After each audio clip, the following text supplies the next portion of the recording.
আর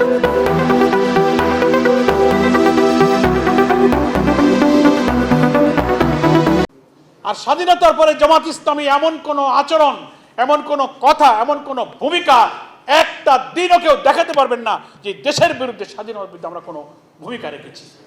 বরং যারা স্বাধীনতার চেতনার ব্যবসা করেছেন, হাজারো প্রমাণ তাদের আছে।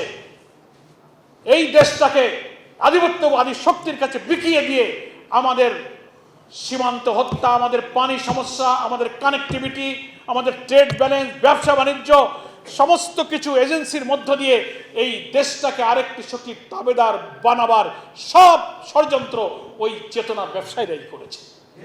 সেই অর্থে আমরা বলবো, একটা স্বাধীন দেশের বিরুদ্ধে যারা ষড়যন্ত্র করে, আজাদির বিরুদ্ধে, তারাই হচ্ছে স্বাধীনতা বিরোধী। জামাত ইসলামী কখনো স্বাধীনতা বিরোধিতা করেনি।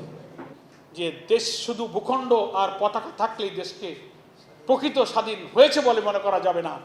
আমার দেশ কারা চালাবে, আমার রাজনীতি, আমার অর্থনীতি কি পলিসিতে চলবে, উই উইল ডিসাইড, আমরাই সিদ্ধান্ত গ্রহণ করব। আপনি দেখেন না, এত বড় জুলাই অভ্যুত্থান হলো,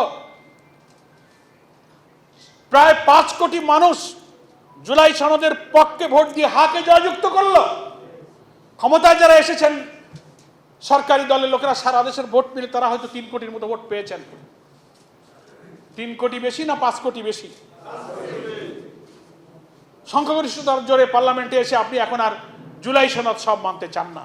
অথচ ফ্যাসিবাদ বিরোধী আন্দোলনে আমরা যারা রাজপথে ছিলাম, সবাই তো জাতীয় সংসদের দক্ষিণ প্লাজায় এই জুলাই সনদে আমরা স্বাক্ষর করেছিলাম, ওয়াদা করেছিলাম জুলাই সনদের প্রত্যেকটি ব্যাপারে পূর্ণাঙ্গভাবে আমরা বাস্তবায়ন করব। এখন বলে না, আমাদের তো সব ব্যাপারে সমঝোতা হয় নাই, ওনারা সংবিধান সংস্কার পর্যন্ত শপথ নিলেন না, এটা এখন আলোচনা আনতে চান না। আমাদের বিরোধী দলের নেতা জামাত পয়েন্ট অফ অর্ডার রেজ করতে চাইলে, এটাকে আলোচনা আনতে চাইলে ওনারা সেটা বারবার এড়িয়ে যাচ্ছেন। তো আমি ক্ষমতাসীন দলকে শিক্ষা নিতে বলবো, বারবার যখন জনগণের আকাঙ্ক্ষার উপরে চাপিয়ে দেওয়া হয়, জনগণের আকাঙ্ক্ষা যখন বাস্তবায়ন করা হয় না, তখনই ক্ষোভ, বিদ্রোহ, বৈষম্যের বিরুদ্ধে কি পরিমাণ তৈরি হয়।